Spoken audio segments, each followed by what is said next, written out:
unified, we were representing Ukraine one by one on inaugurations. So, in chronology, that is inauguration of U.S. President Barack Obama, Oleg Shamshur as an ambassador in Washington, also Volodymyr Yelchenko.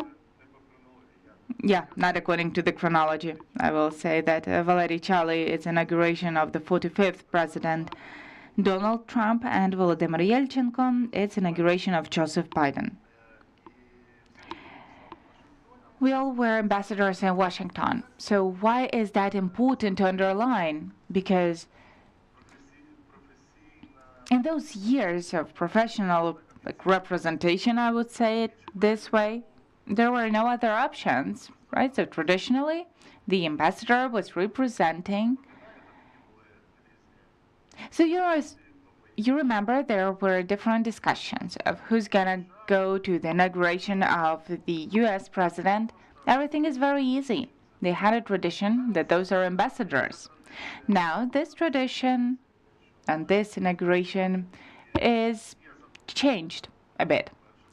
And there is invitation. It's the first time in dozens of years the invitation for the heads of countries, prime ministers, ministers of foreign affairs, and actually even broader for politicians with whom there are personal relationships of the president who was elected and inauguration committee.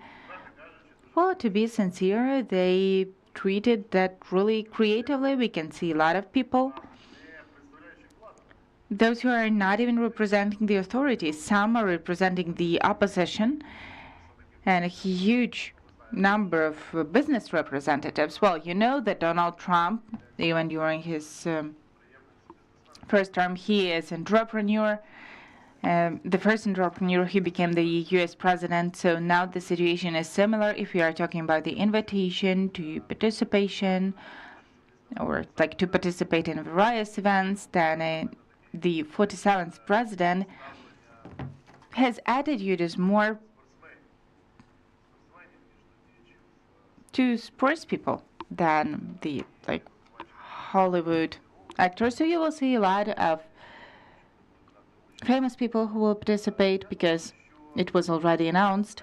So I think, well, I doubt that we will see him performed by a Ukrainian, just like it happened during the inauguration of 45th president. But this remains our goal in the future, I guess. However, nevertheless, I think that, well, in comparison with Russia, Ukraine is treating this event seriously. Yes, the president of Ukraine was not invited, just like many other world leaders from Europe and the European Union. There are just a few of those who are invited, but obviously the Russian head also was not invited. But Russians, they made a demarche in their style. They forbid their ambassador to participate in these events. As far as I know, there is such an information. It's a demarche in their style, right? So there's a lot of differences that we are going to talk about today in the first part of our briefing, and the second part will be dedicated to the prognosis of actions of the new administration, priorities in the field of security and safety, and also specifics of selecting the team in particular in this field, and our first impressions of each of us, of the ambassadors, those who know the USA, and we are following the events that are happening there. What are we expecting? So all the questions are really important because it's important what will happen next, what will be the first orders or resolutions, and what will be the first steps of creating the peace, hopefully, and combating Russian aggression. So we will try to consider all these issues today. So we will start with the question mentioned here, inauguration of presidents and specifics of this inauguration. The things that we know, the things that we see, what has been announced already in comparison with inauguration of the previous period. The only general thing I would like to mention here, what we can see straight away, what is the difference, right? It's also the place where the inauguration will be held. That was caused by the temperature that went down, and also there are such conditions that it might snow, etc. So the main events are taken into the premise. So it will happen not on the west part of Capitolium, but in the rotund inside of the Capitolium. And the main people who are going to observe that, they will be inside as well. As far as I understand, they will be looking from big screens on what is happening. So it shows that the things that were observed by us ourselves, those hundreds, thousands of people on the National Alley, on the mall, in front of the Capitolium. So this time, obviously, we won't see such a picture. However, those events that the committee wants to conduct, so they try to close this moment, kind of, so that the TV channels can see better all the historical importance of this event. In any case, very interesting impressions await for us. I hope it's become a TV project, so to say, with an element of a show, but the mandatory elements are also there. So I would like to start and ask Mr. Shamshur Oleg Vladislavovich, how do you see the things that we've heard right now, the differences from what you've seen with your own eyes, and you did not see that the inauguration of Barack Obama from externally, but internally you were there. So what would you offer to pay attention to for journalists and colleagues? Well, the things that I will mention partially are from the category of interesting facts. Well, first of all, it's a totally correct decision to take the place.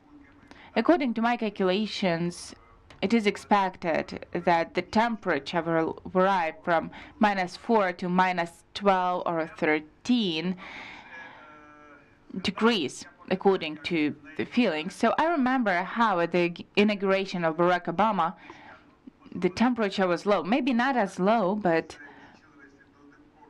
due to the respect to the corpus, we took the best seats, in front of the place where the president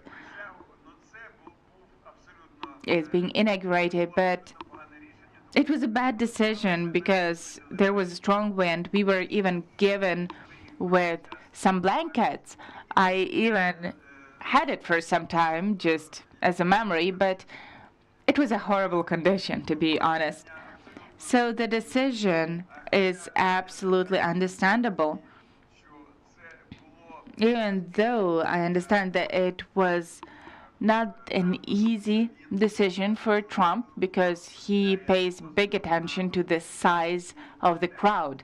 And you remember in 2016 there was even a discussion how many people were there.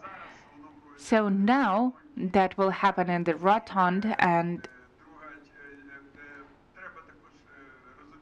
well, we also have to understand that those who might be in Capital One Arena, 20,000, it's a big post-elective meeting, but the tickets were given for the participation in inauguration, 220,000. So it's really hard to say how that's going to happen. However, I noticed such a detail. If in 2016 I was looking at that on the TV, so it was a really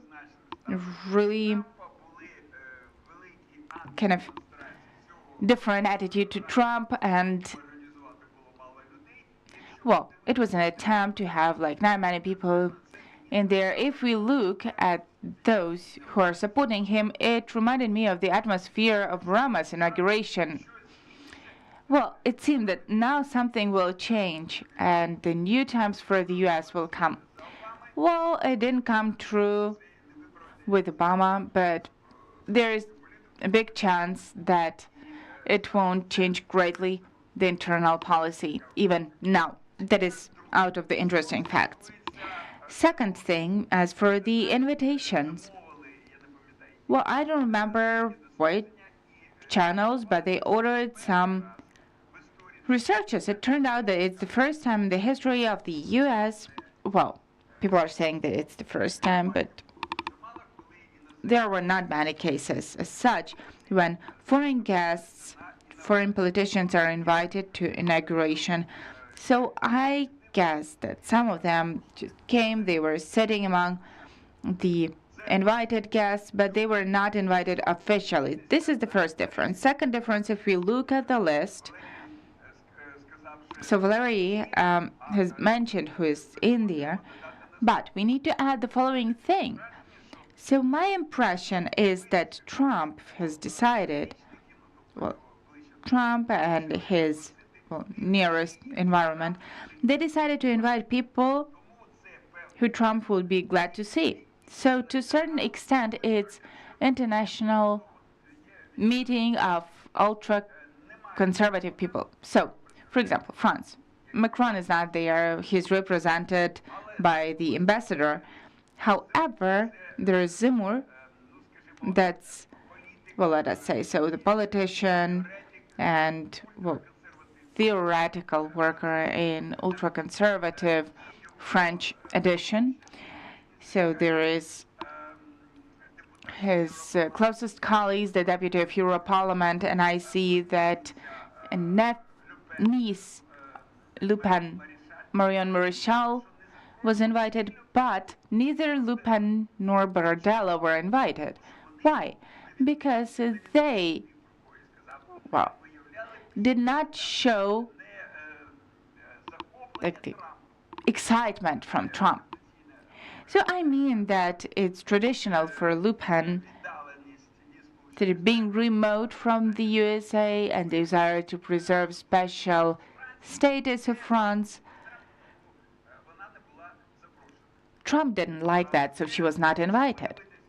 If we look at the crisscross of leaders and people who are close to Trump, we need to pay attention that Orban, he didn't come.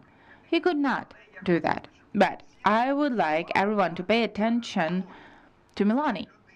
That's a person who's really close to Trump with conservative worldview and has support from Trump because Trump and Musk were expressing their support. So for us here, it's quite an interesting and I guess useful situation if we take the right approach to this case. It seems to me that it has the best chances to be the communicator between Europeans and the USA.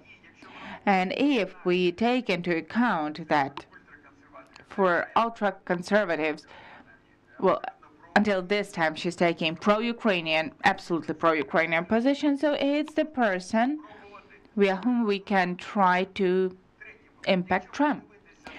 Third thing, if we try to consider or look at all the events, they don't have big difference from the things that used to be there. The only thing I would like to mention that the atmosphere differs from 2016. As the New York Times said, then there was a feeling of the resistance to Trump. And now, well, primarily, we see respect to him. Well, for me, I guess we studied the history of the Communistic Party. You were fortunate not to study that, but we had the meeting of the winners. So, I have such a feeling that it's the meeting of the winners, like America above all, something like that. So the meeting, the difference, that will happen, then lunch, then he is signing some orders, then the parade is planned. Again, it's hard to imagine how that's going to happen. And then the balls, 3 balls were planned. So these are the things that used to happen like every time. But this meeting, after elective meeting of people who won, they won the elites. They won from like Harris and Biden. So this is the difference. So Barack Obama, we heard the comparison with 2016. So, well, they were giving their oath on the Bible of Lincoln. Barack Obama decided to put his hand on that Bible, and Donald Trump also. There will be a few Bibles. Yeah, the family Bible and again Lincoln's Bible. Why? Barack Obama and Donald Trump are the only ones after Lincoln who chose the same Bible. Those are. Well, it's about the fact how do they see their place in the history of the USA. I mean, any president wants to make his footprint, but to be a transformation president who brings some radical changes. So Obama had that. I mean, the embassy was right in front. There was a bench of the person who made up this colorful picture with Obama. There was a lot of people, and the feeling of again conservatives, and they were expecting some changes. And the ambitions of Trump are to undermine the political system that is in there, to set up his own rules of the game, so to say. So as he is saying, as he used to say, to be the best president in the history of the U.S. Those are ambitions. Thank you very much. So we touched upon a lot of issues. Well, I am asking the same question. Inauguration of Joseph Biden, that happened in specific conditions, COVID, etc. Nevertheless, very traditional it was as a result. So I would like to hear your impressions. By the way, I would like to ask the impressions of Joseph Biden inauguration. A lot of people, they kind of forgot about that already, that such program things were mentioned there. And Joseph Biden himself, there was a lot of events lately, in addition to Donald Trump's events. There were farewell events like every day for Joseph Biden. So I would like you to tell us more about the comparison of, and also tell us about Joseph Biden. Thank you very much. Of course, just as you mentioned, the biggest difference of my experience is that it happened during the COVID peak, so to say. So all the events, as a matter of fact, they were really small. So we didn't have the crowds in dozens of thousands of people on that field, because at the time there was special regulation of the mayor of Washington. Well, as just like we were told, not more than 2 people come together. There it was not more than 20. All the theaters, footballs, hockeys, everything was locked. So nobody could allow a crowd of a few thousands of people or dozens thousands of people. There was no parade. Obviously, it was beginning of February, end of January.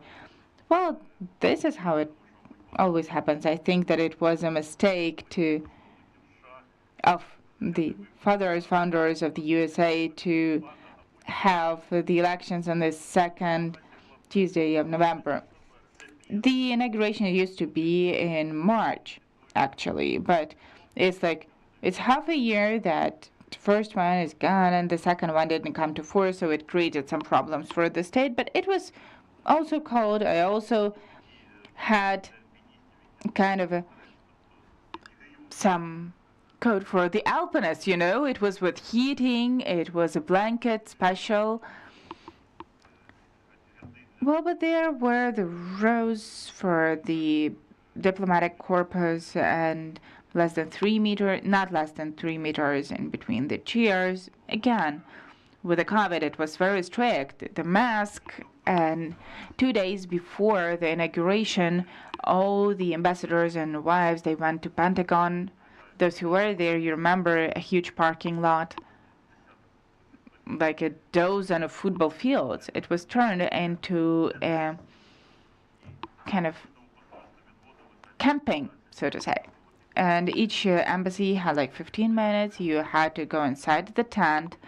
You took the test, and then, like in one day, you received a message to your mobile phone that everything's fine and you don't have COVID. But I know 5 or 6 ambassadors, they didn't come, but it was a mass issue at the time. I was lucky enough not to have COVID at the time. So this message, it allowed you to go there because all the services were scanning that when you were like entering, etc. So also we were taken at the State Department and we were taken to the place, so nobody went there by car. But I think that this oath remains the same, and all the other things like balls or lunch, everything was cancelled, of course, at that time. And there was no opportunity, well, as far as I understand, that those who were before me and those who will be after, I hope there was a possibility to come closer to the president or some people around him and just to communicate, right, like senators, etc. Again, because of COVID. And I think that it will be confirmed, the crazy number of calls from Kyiv, like how to get the invitation, like half of our deputies, 1/3 of our government members. And no matter how clearly you explain that, well, it's like impossible and so on and so forth, Trump has changed that a bit. But I can just imagine what kind of pressure was there to Ms. Makarova or dear colleague to give the invitations. And no matter how much you're explaining, but nobody, like the biggest part of people, of our officials, they could not understand that officials from foreign countries are not invited to inauguration. Well, as for inauguration, oath, etc., well, it was not much different from the previous ones. As for the hopes, I think there were now some extreme hopes regarding that because it's not Brahma, it's not Trump, it's just a regular coming to power. But don't forget that in addition to COVID, it was like a few weeks after the attempt to attack the Capitolium and Black Lives Matter. So as I was told by some colleagues, those who visited second and third inauguration, that such a number of police officers and like weapon people, they've never seen such a number on the streets of Washington. It was like 50,000 of militaries in addition to FBI and other special services, National Guard, etc., because they were afraid of the repetition of those events, like anti-events and pro-Trump events. And also another difference was that Trump did not come to that inauguration. It was a kind of demonstration. That was due to clear reasons. So he says that he also won those elections and the position was stolen from him. But all the other things, like Biden's speech, was really traditional, and media like calculated how many words he repeated, how many times, war, peace, names of the countries.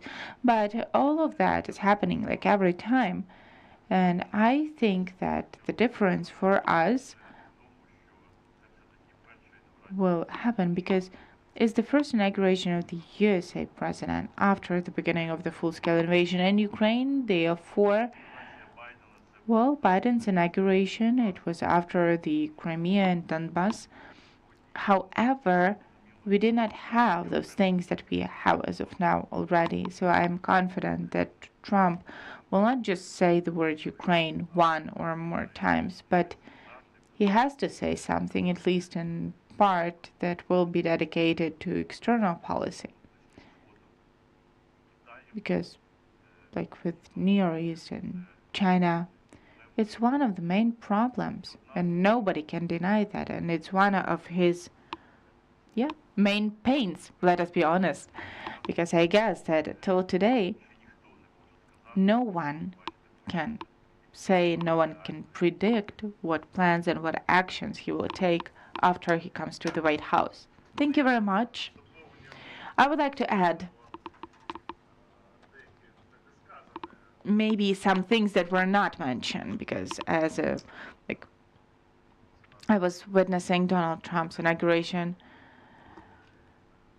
previously, something that you could see only from inside, not externally. First thing is what you already know.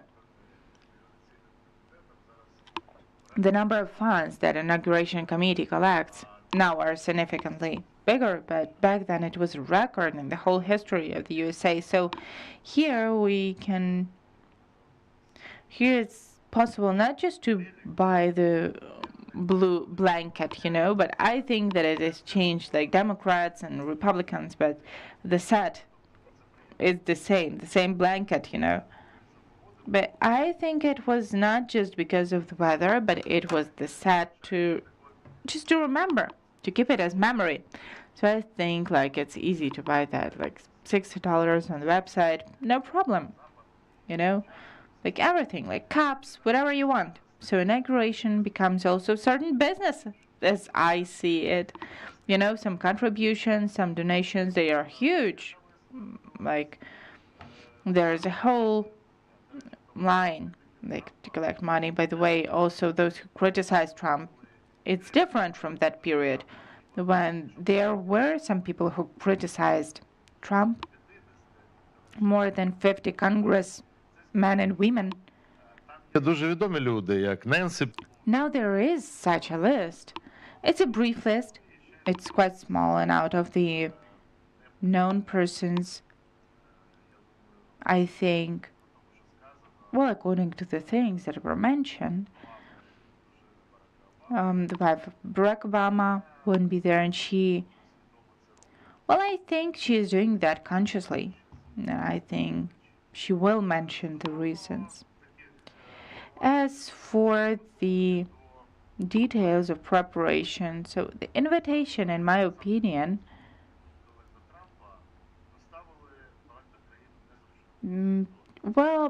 made many countries feel uncomfortable. Why? Because back in 2017, there were also voices in the Inauguration Committee to make the invitation of this kind after discussions and after they saw how complicated that will be in terms of security. So we have to show equal treatment, and it's correct that you are treating the countries equally. Each country is sovereign and has importance even for the USA. So here there were such voices, but they just kept ambassadors. So for me, for example, I don't know what happened in the previous period, but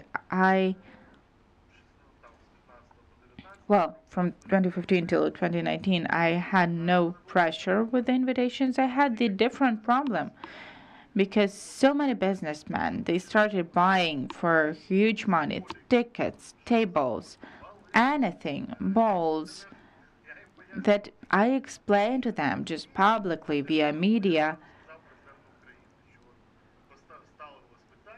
things that I told to the president of Ukraine. So the question was whether the different person can represent instead of the ambassador. The answer was no. And I said that it will happen in all the countries. The president of Ukraine said, okay, I got it. And the minister, and that's it. No pressure, no such words as just give us some invitations. But people were creating some problems of this, and they were saying that I invite to the inauguration of the president of the US, but now somehow we are more or less calm in this sense. Yes, so there are no such claims or something. I'd like to comment the visit of the president of Ukraine. From the side of Donald Trump, it sounded weird to be honest. So the president of Ukraine, as of today, indeed, if for such events we take traditionally, Ukraine has to be represented. That is obvious. And maybe not on the level of ambassador, maybe even higher. And it would be good to use this opportunity to negotiate, to set a contact, just like it is planned to make with the Quad 4, that is Australia, Southern Korea, India, and the fourth one is Japan. So the Minister for Foreign Affairs, well, there will be an important discussion, and then in Chinese People's Republic, it's also very important because Chinese people were never reacting quickly to such an invitation. Like, they are coming quickly. They are getting prepared beforehand for a long time, and I think that in terms of ceremonies, it's okay. And it's a gesture, by the way, in the conditions when Putin was not invited, were representatives from China. It's a possibility of direct contact. As you know, there was a call between Xi Jinping and Donald Trump, and here it's the official level already. So in those conditions, it was totally correct not to say, like, if the president of Ukraine will be there, just come on in. So things should not be done this way. Why?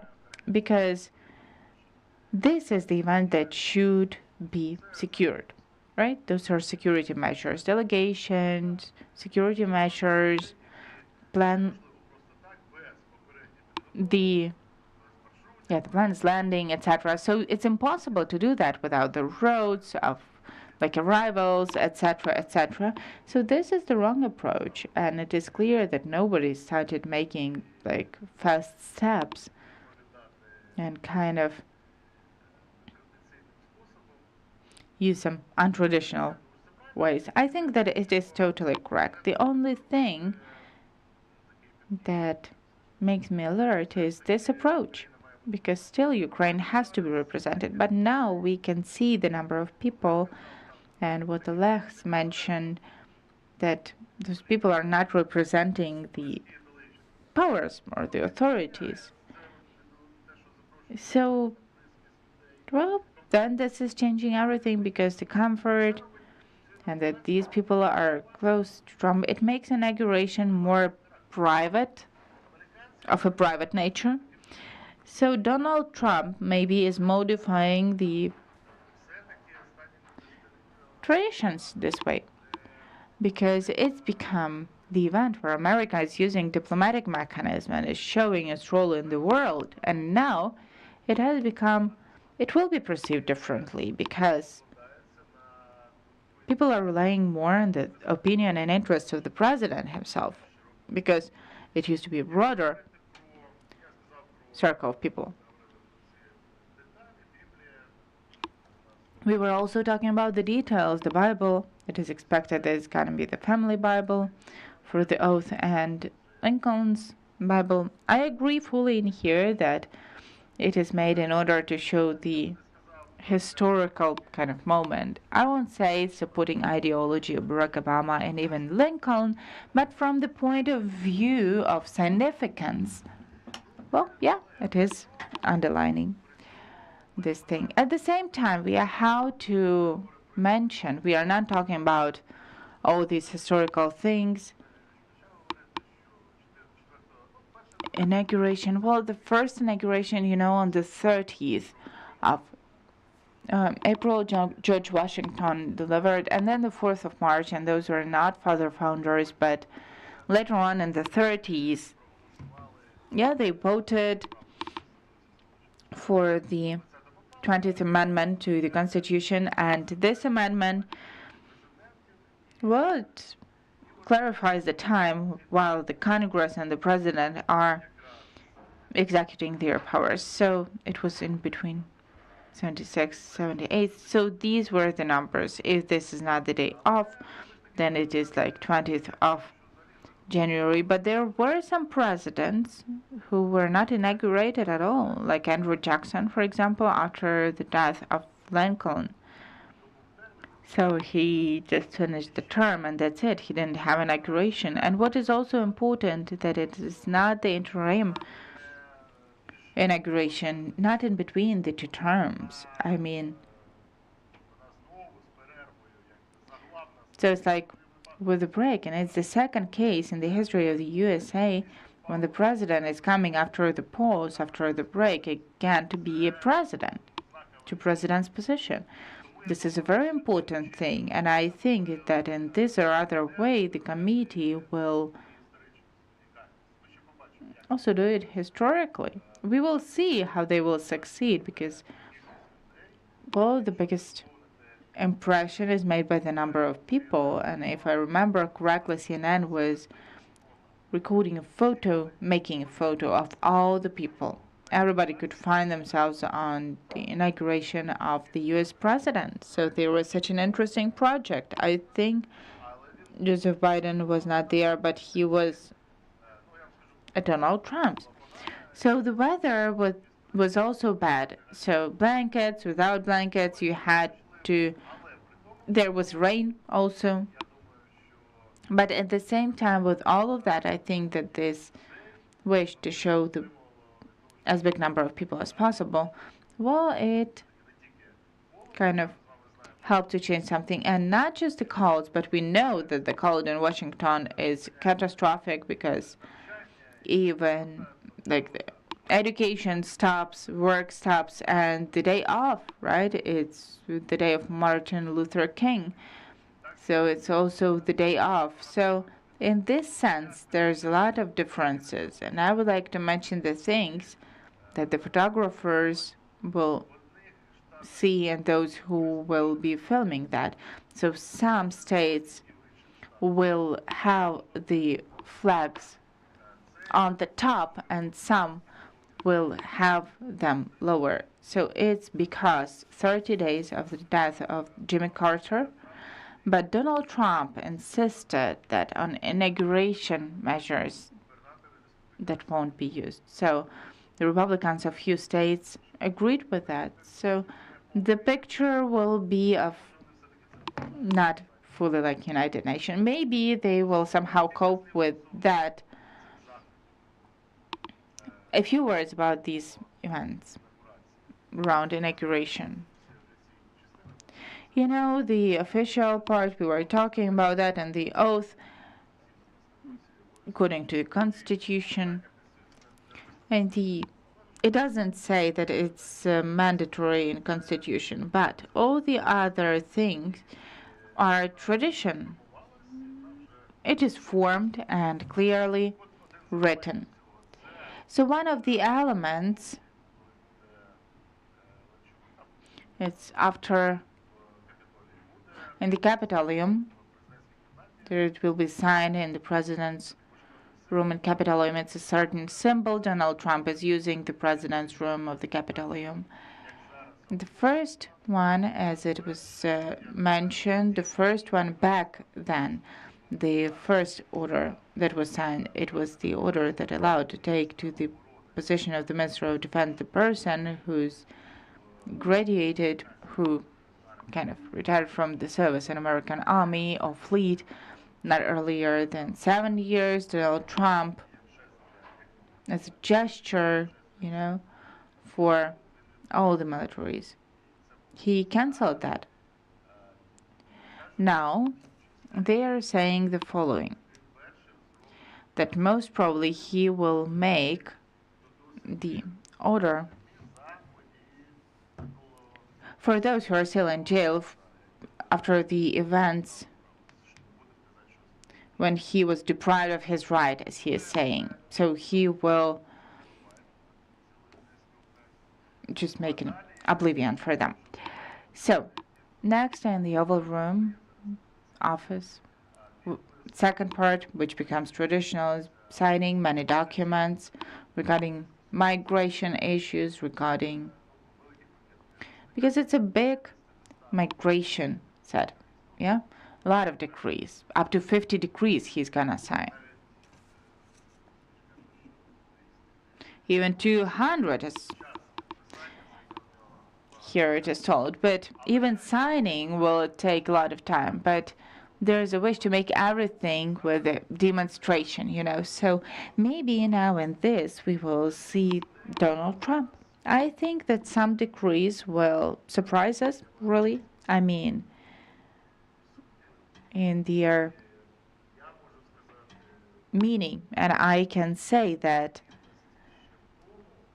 the differences are also that Donald Trump, well, you've seen on the portrait from a smile, goes to action, and on the portrait, I mean inauguration portrait, which was shown already to many people. It, demonstrates that he is breaking the rules that earlier when he was the 45th president, he did not break the rules. He's ready to just violate the rules and not listen to his close advisors who might advise him something else. No, he wants to demonstrate that he wants to turn this board upside down. And I think we should treat it seriously, and a lot of things mentioned in inauguration speech of Donald Trump in 2017 did not come true.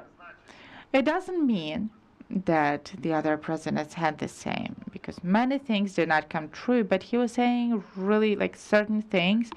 He didn't do that, and now he didn't do that due to various reasons, because sometimes even the prepared decrees were taken from there regarding geopolitical issues. So we know that from books. So now he will act quickly trying to achieve the result, and we can see how this is prepared already. So obviously there is a photo in addition to the events in the evening. There were also the meetings where the cabinet met and everybody whom he took for these positions. Some has gone through the committees. So I will tell you that they were really organized in terms of transition period with the support of Joseph Biden. We have to say that, and in inauguration speech, I'm confident that he will say thank you to Joseph Biden, how he made it to Barack Obama when he thanked for the organization of all the events, and he started criticizing all the rest. So this will happen similarly, but Joseph Biden will be there. I won't stop on such details because you can ask people why 16 designers refused to make the inauguration dress to the wife of the president, the first lady. Why Vogue doesn't want to be traditionally on their front page by Times, the third time. You can already compare the collage. Trump is taking everything off his table again. So these are external impressions, but internal, I would like us to go to that. So the internal impression is that Donald Trump now will be different from himself as in 2017. Well, first of all, he didn't forget who has led to such a situation that the first time in the history of the USA, the person who received the criminal sentence, as a matter of fact, not even administrative, has become the president. And this remains. So you understand that the events of the 6th of January, it's something that he will work seriously on, and there will be a lot of internal conflicts on that. Second, it's a serious treatment of migration issues. Just a few 100,000 kilometers of wall that he built with Mexico, and now he wants to finalize that. It will be a big program for immigrants, especially illegal immigrants. They will be deported from the country, and 80%, 90% of Republicans and 65% of Democrats are supporting 90% of Republicans. And yes, Lech Vladislavovich is saying, well, what is important, that the biggest part, they are supporting deportation. And as for those who are on the territory of the USA, the positions are smaller, up to 20%, but it talks about the moods that are in there. So that will be both, like, also appointments, like people who will be appointed to certain positions. And the first, yeah, so like employment, then some claims, some important statements from Donald Trump as well, those who will work on the issue of Ukraine. I would like to ask you about this part. What is the picture now regarding, well, primarily we are not talking about like China or US, not about the whole world, even not about Panama or Canada or Greenland, etc., but Russian-Ukrainian war, everything that we hear, right? So what does it say regarding the priorities of the Ukrainian-Russian war and the mechanisms of engagement of USA? Well, actually, we've been talking about that a lot, and I will be brief. So we will start with the priorities. If we believe, and we can believe Trump, then he has two absolute priorities. First is to end the war in Ukraine, and second priority to end the war on the Middle East. Well,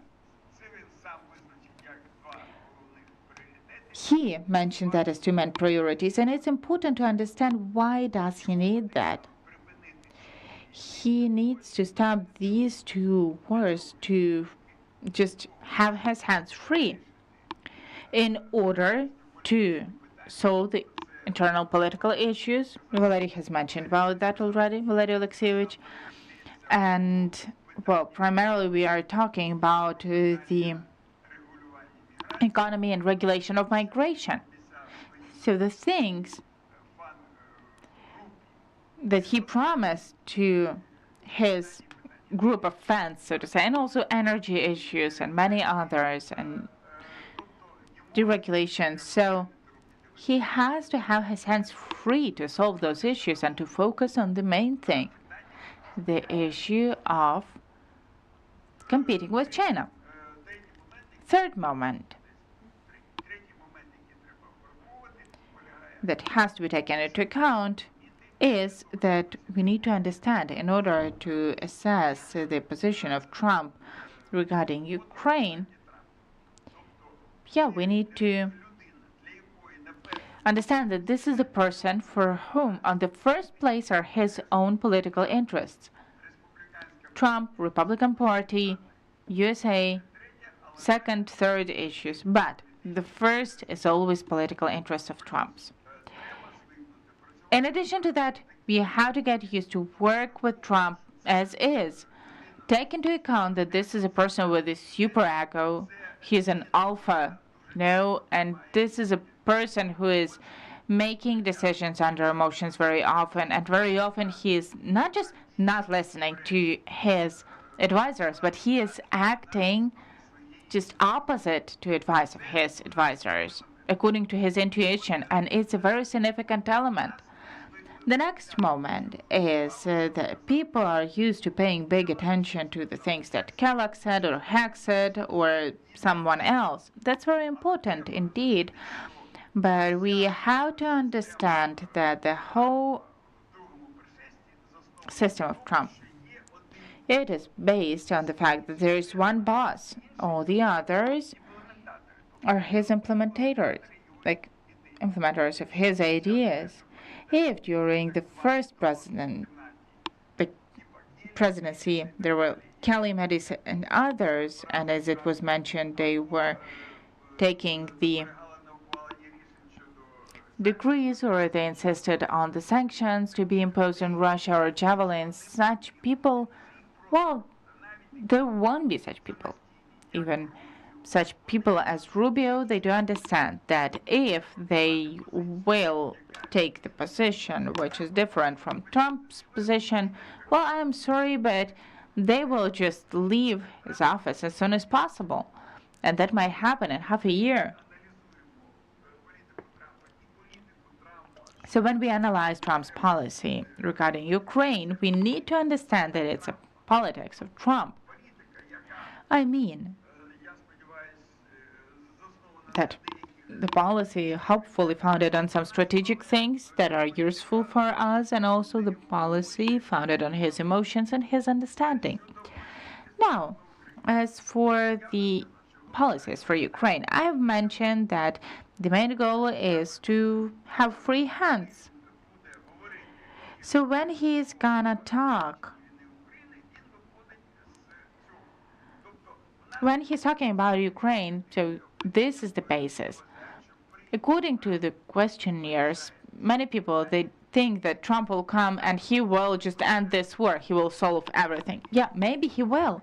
Maybe he will and he wants to end this war, but absolutely not on our conditions and not based on our Ukrainian interests. This is a not important issue for him. And if we look at the things that were mentioned during the elective campaign by Trump after the elections, every time we learn some new details of his plan, how to stop war in Ukraine. And the end conclusions, it's obvious, we can make only when we see the plan, either from him or from those who will speak in his part. So it was mentioned systemically in Vance interviews, then when listening to Ruby. So actually, for me personally, it might be subjective understanding. So some people think that, yeah, Trump will come, new era will come, new possibilities will come. I think that we are entering the zone of very important risks because there are some issues that might be there. Maybe he will understand. Maybe Putin will behave so badly that it will impact the ego of Trump and he will decide to give a lot of weapons to Ukraine, just as he mentioned.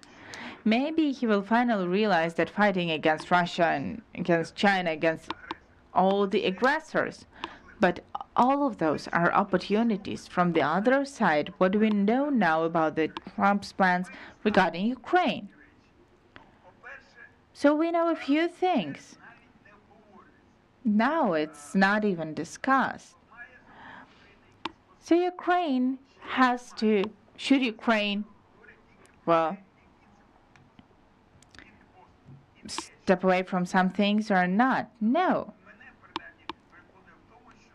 We are just talking about what kind of accessions Ukraine should have. There will be some pressure. And Trump, we have to sincerely recognize that he put a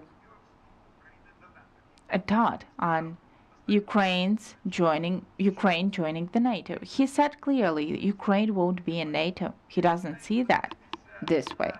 Even if we look at Rubio, well, everything is mentioned nicely there. And Rubio, by the way, is a very professional person who can show his worldview perfectly. One of his colleagues said that when Rubio is talking, even toilets are flushed automatically, So he can mention everything that clearly. Even if we look at Rubio, so it's like recognition that, well, the war has to be ended. Second is that there should be some sessions or like rebates and about the USA. It's unclear a bit what he's mentioning, but he said that the policy of supporting Ukraine and providing military aid from Biden, I am not quoting, but he said that it's the wrong policy. He mentioned about sanctions, that it can be used, and that, by the way, also the candidate of military finance said, but Rubio said, and he predicted that it might be the kind of reducing sanctions if Russia will behave properly. So there is a lot of moments that are saying, as a matter of fact, that the division of Ukraine is an element of Trump's plan, how we saw it from once demilitarized zone without militaries and Russia keeps the control over the occupied territories. All of that is there. This is the reality that we have to take into account. we can try to change that. I mentioned that, but there are things that we can see in continuum. So they are repeated all the time. There are some things that can be changed. Again, can be, but there is no guarantee that it will be successful. It requires some efforts from our government and our diplomats. So we are talking about remobilization of Ukrainian society, and we are talking about the new level of management of the state and understanding from each of us that Trump will not solve any issues just instead of us. The other thing that was mentioned. So the things that were mentioned about Panama and Greenland and also about Canada. In my opinion, most significant for Ukraine, we've heard everything in these statements. So these statements say that in Trump's worldview, this worldview is based on the fact that there are rules of the game separate for the big states, for big guys just like the USA, etc. And there are some rules of the game for the states that are weaker. Panama, Denmark, Ukraine, obviously. And these states have to take into account the interests of the big states. If you look at the worldview of Trump and Putin, well, actually, it's not far from one another. And it's a very not good signal for us. It might worry us. So the start positions for us are really anxious. Situation is very dangerous. Altogether with that, we need to continue the dialogue with the administration of Trump. We have to look for people, Meloni, for example, whom we can bring the right messages and we can encourage them for the right understanding. In addition to that, we need to strengthen the internal component in all of these issues, because if we rely only on the things that our partners give us or what they will do, we can already see that it doesn't give the result that we were expecting. Thank you very much. It's a broad picture. Yeah, we can just finalize our meeting. Nevertheless, why not Canada? Yeah, I said that we are going to be too far. I would like to come back to some issues of stuff. Will the focus still be kept on Ukraine? Because as it was mentioned that the situation was assessed. Will Trump work on that issue for a long time, actually taking into account his previous experience with Northern Korea? Well, I would like to hear your point of view.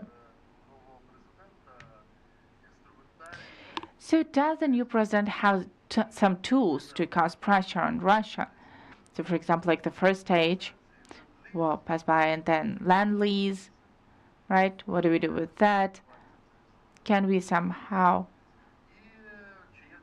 work on land lease? And are there some tools to support Ukraine?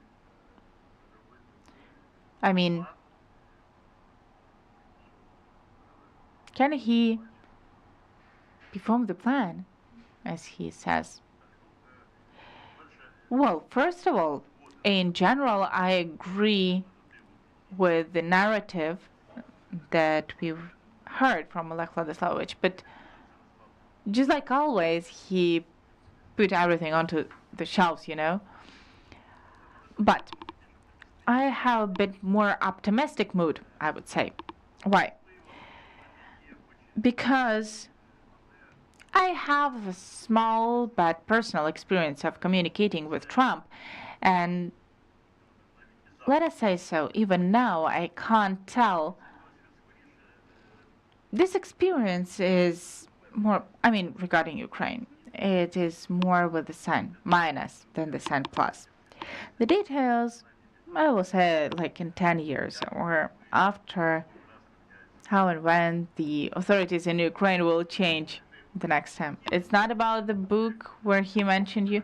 No, those are some personal. No, but it's historical because he mentioned the surname of representative. Yeah, as some special representative, I might go to him one day and remind him of that book. I mean some of his words about some of the politicians in Ukraine. I heard them in 2016, 2017, 2020, etc. I don't think he forgot any of this. And there are some things that will kind of impact badly on his attitude to our country. But again, well, first of all, we cannot disappear from the map of the world. Well, still, all of that continues, all those horrors, and sooner or later, Trump will have to address that. My optimism is that from my experience of communicating with the ambassador, like in Moscow, that when Putin and other Trump's people, they will kind of treat badly Trump a few times, and that will happen because, like, even the fact that they forbid their ambassador to go to the inauguration, some things, well, they are.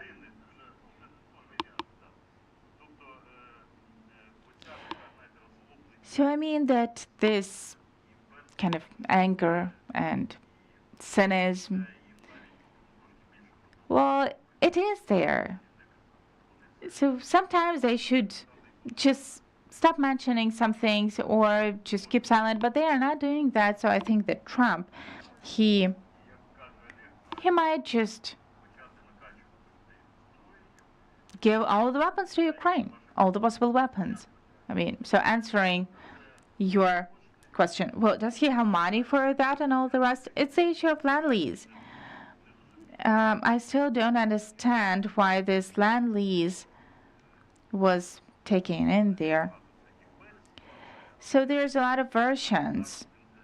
And I think that even if you don't mention that, as a matter of fact, those countries that were using the land lease during the Second World War, well, like 70 years more, they were doing that, and it's cheap for us. But there is a new element that appeared. It's a possibility to have some percentage from the money, if we are talking about Western Europe or countries of the EU, and just pay for the weapons. And I guess that will make Trump interested, like all the rest, because it's production, jobs, etc. What else can he do? I think sanctions. We should not forget that, let us be sincere, that like 15 or 28 packages, they don't work how we would like them to. Even, for example, if we take some smaller countries than Russia, like Iran or Southern African Republic,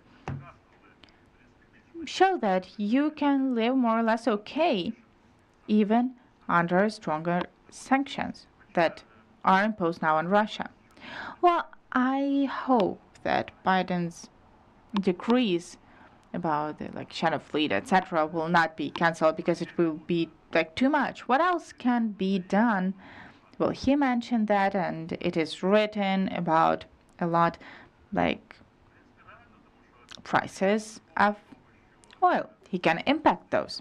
He's not hiding the fact that Ronald Reagan is one of his examples to follow, and Ronald Reagan, he actually destroyed Soviet Union using the triad: Afghanistan, Chernobyl,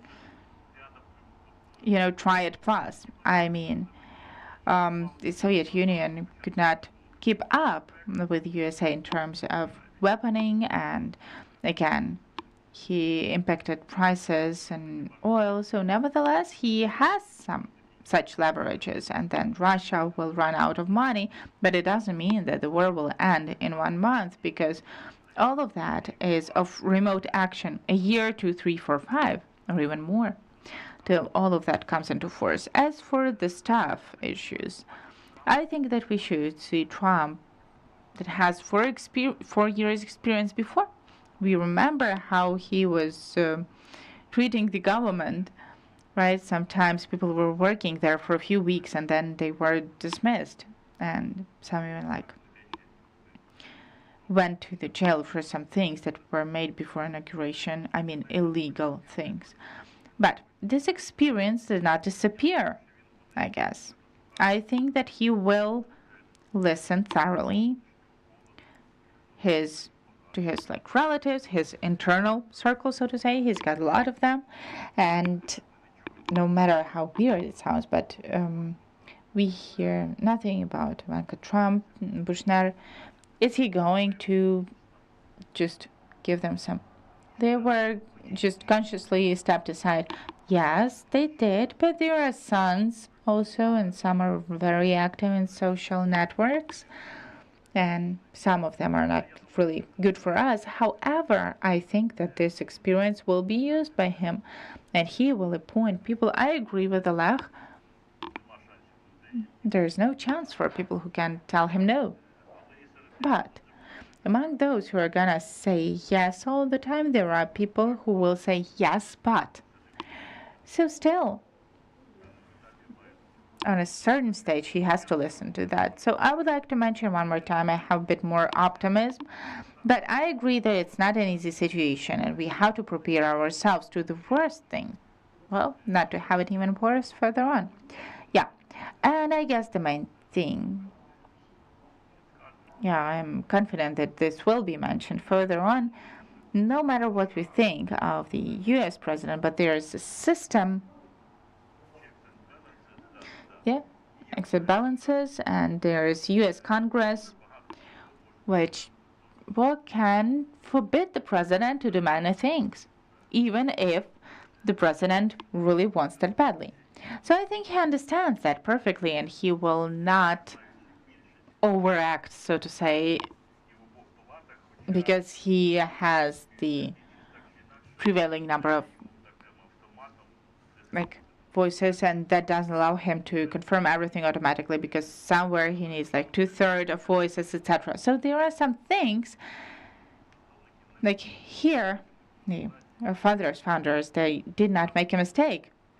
Yeah, in comparison with inauguration, they mention everything in their constitution, so I remain optimistic.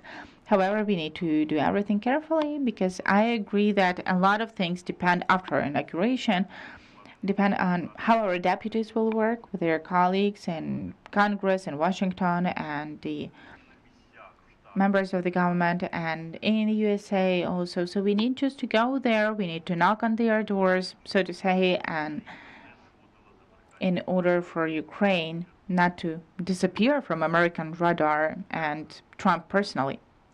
Thank you very much.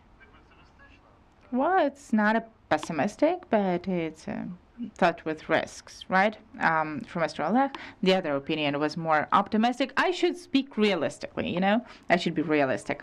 So I will start with the fact that I totally agree that there is a lot of risks. It was mentioned. The period that we were observing earlier on, and now it comes to an end, and almost $4 billion were not given till the end to Ukraine because the parliament voted for, and it's not just, whether you want it or not. No, it's a political decision to give to Ukraine for defense, $4 billion, and the money wasn't used. I think it's a mistake of the American authorities. The mistake of Joseph Biden, which was pretty serious. However, we need to mention that huge achievement of Joseph Biden in forming coalition for supporting Ukraine, Ramstein, and we have to thank ministers of defense, and Ramstein played a great role in consolidation of military and technical aid to Ukraine and structuring. It takes us to the other field, and yesterday by the decree of the president we have the general who will represent Ukraine, and the scheme will be treated differently, and Ramstein and coalition and huge political support also, and installation of Putin. These are the things that we are still underestimating. You will see further on how we will recall that how Biden was calling Putin, then how McKinsey senator was calling him, and Donald Trump, how he will say that. At least there's this theory of big people.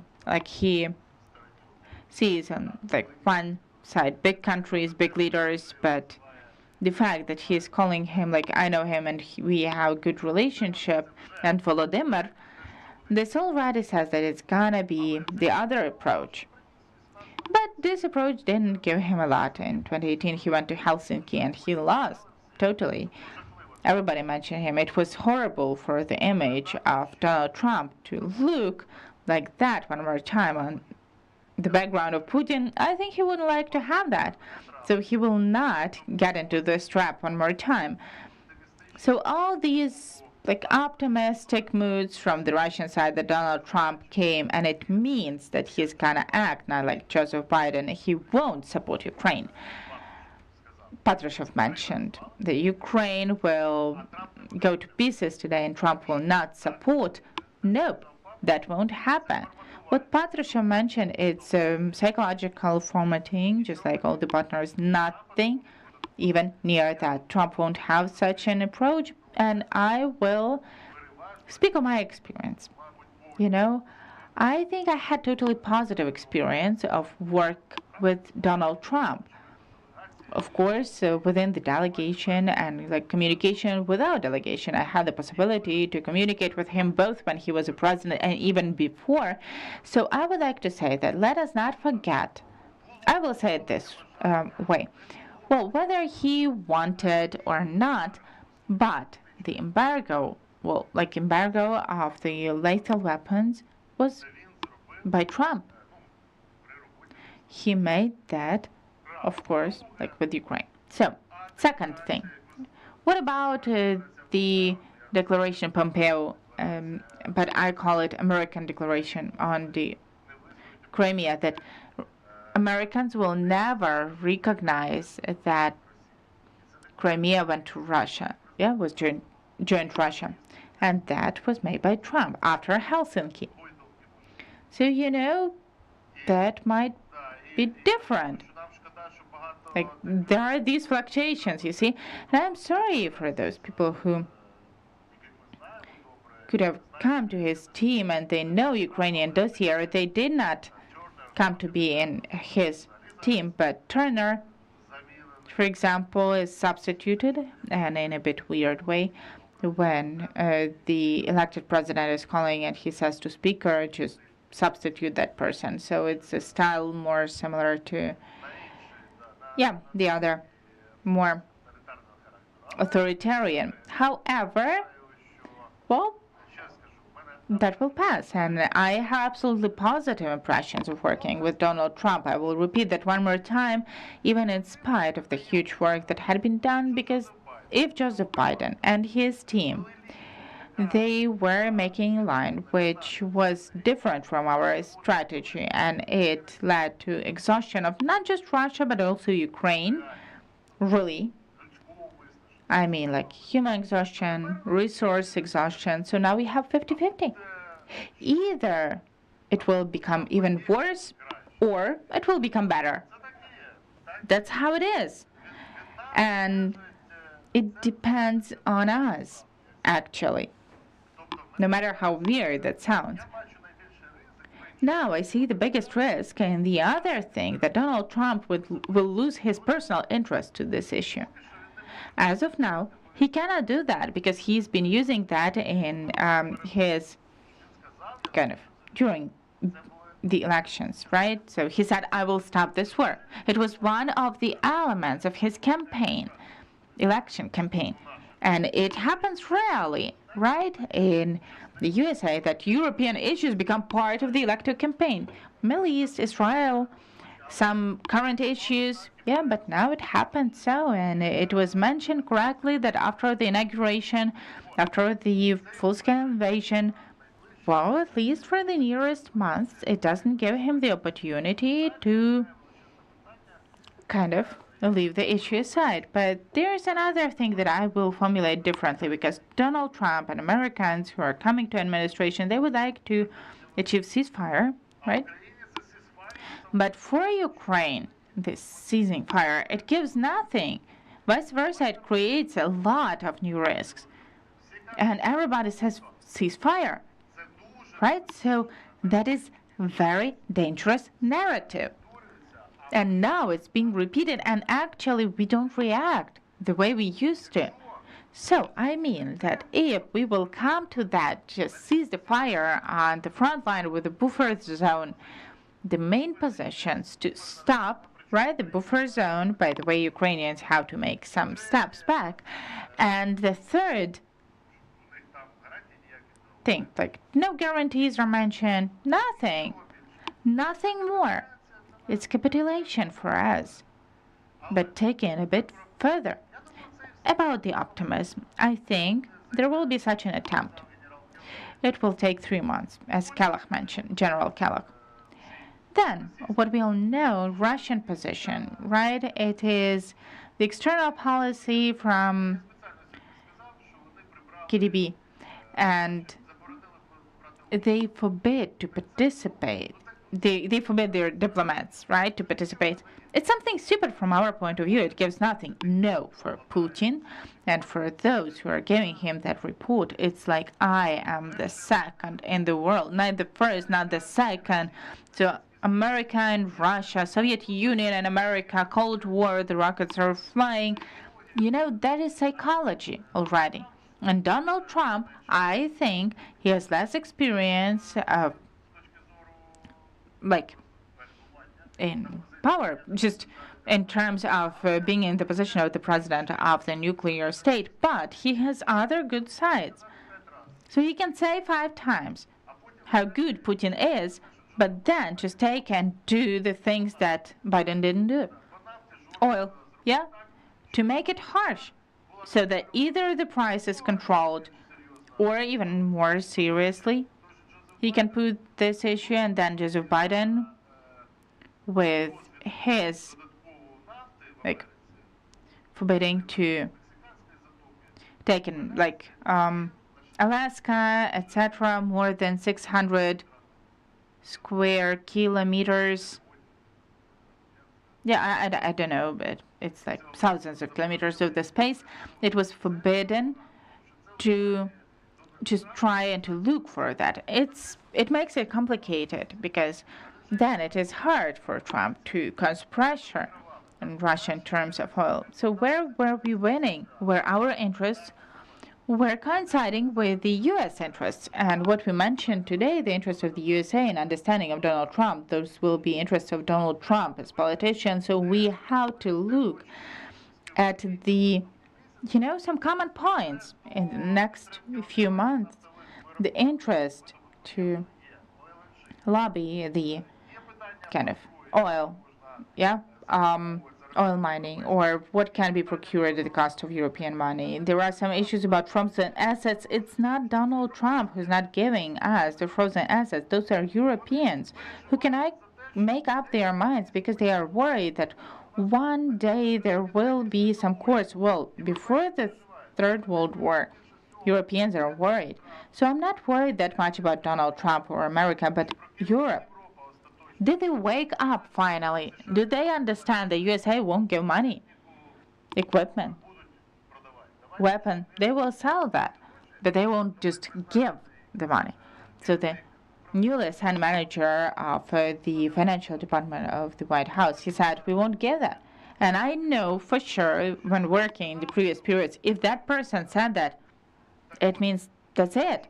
The money won't go anywhere. Of course, if Trump will not decide otherwise. So Trump is saying a lot of things, but we have to use that. I mean, also with Europeans, and there's stop in Europe. And some things that won't be made by Trump, maybe Europeans can do more. So those are risks and opportunities. And I'm saying that absolutely seriously, not just for fun, that risks are huge. Forcing Ukraine to capitulation, it's very easy to make it for the USA, not for Europe. Europe is next to us, and European countries are going to be in war next. I will say even more. It's my subjective vision. If there will be the position of ceasing fire, so European countries should not think that they have few more years. No. But Putin takes 150, 200,000 people from Ukraine and takes them where? How do you think? Will he return them to jail or to socially bad villages. No, he will return them to the border with Estonia or Belarus, to Poland. That is where he will return those. And then he is doing what he's doing because he's felt the taste of blood and he feels that it's achievable. So for us, Donald Trump, at the new period of administration, is important not from the point of view of only the level of helping Ukraine, but from the point of view of world narratives. Right? Are we, a new administration, going to consider returning to the international law or not? I don't want to comment on that now. We will see that, but official representatives are different than before the inauguration. And I agree. Well, first of all, it's like loyalty, etc. But what we can see that people whose advisor of the president and the author of the deportation plan, he was not assigned to be the minister, nor the prosecutor general, but it was mentioned. Yeah, he will impact as the advisor next to Donald Trump, but such things happened back then when I was there, and it was mentioned that he doesn't have enough mechanisms for deportation. What if there will be some other people? What if the Congress won't support that? And in 2 years, the Congress will be re-elected. So we will see the 2 years of such position.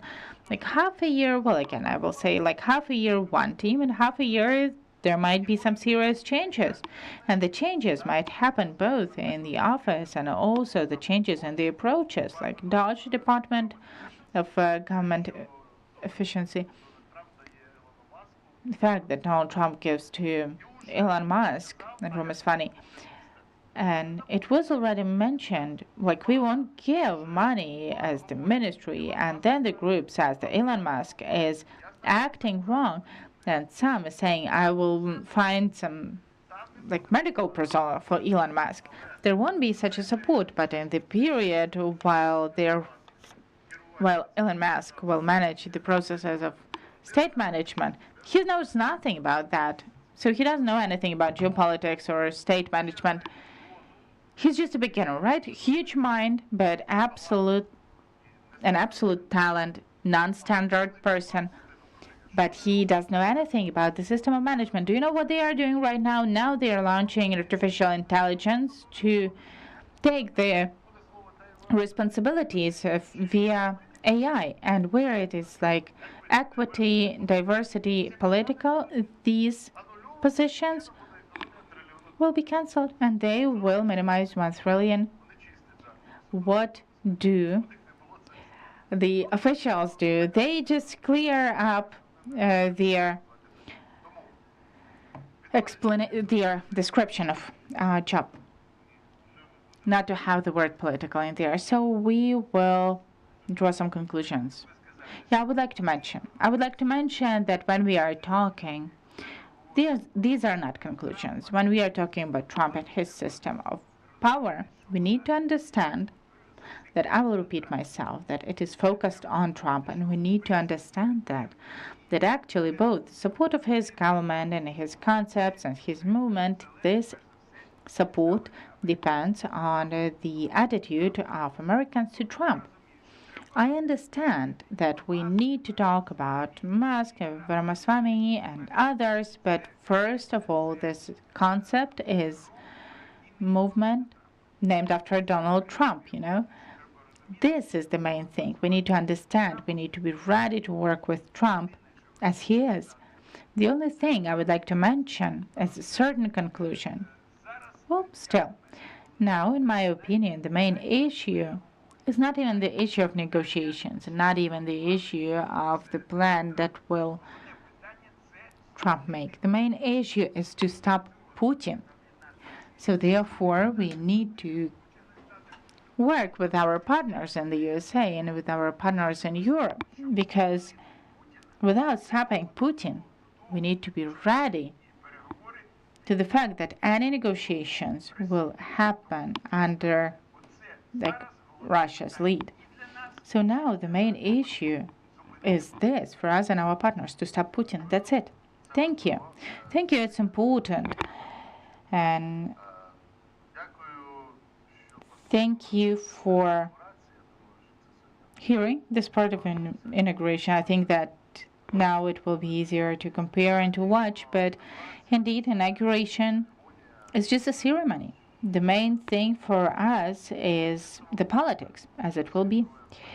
So I think that all three of us agree with the fact that the risks are growing for Ukraine.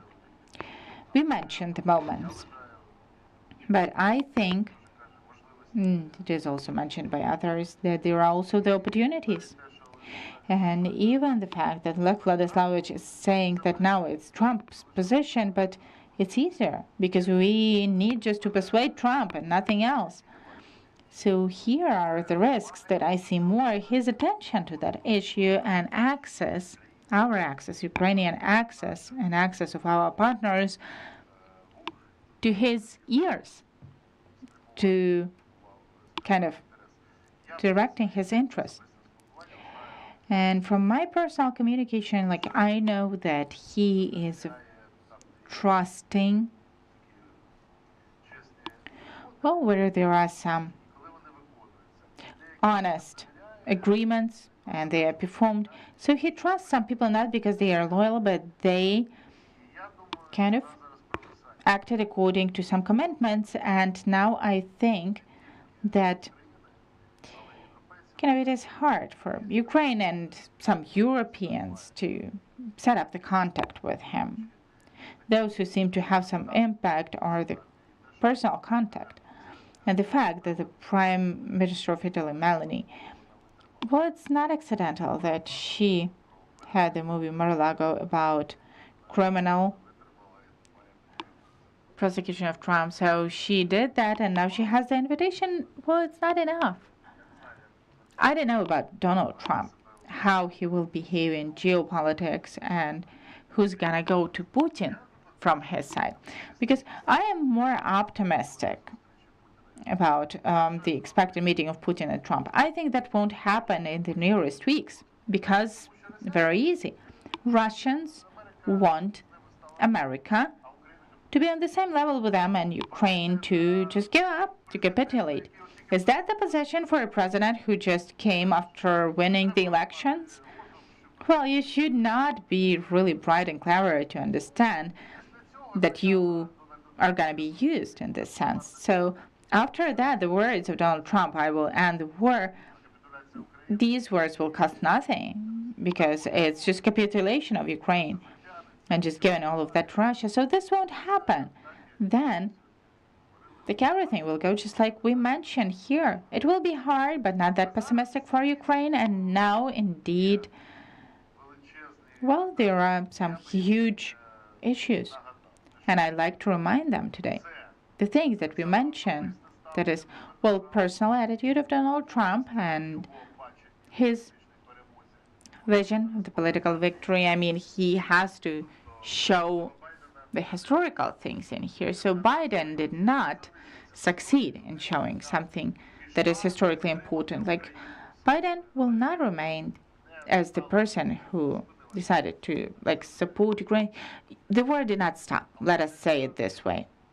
Well, unfortunately, Afghanistan will remain. There was an opportunity, but Donald Trump has such an opportunity, huge historical opportunity, if he does that properly, together with Ukraine. The second, like in the military budget of the USA, there is no money, huge money to support Ukraine. There is no land lease. And I will say that one more time because it's the issue that from our side was set up in the wrong way. Our official representative said that, oh, we don't need that while we have the paid support, the support from the taxes of the U.S. citizens.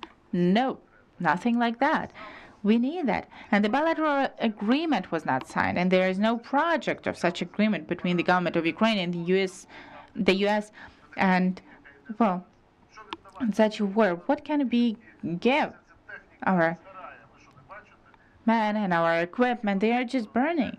Don't you see how much equipment we need and machinery?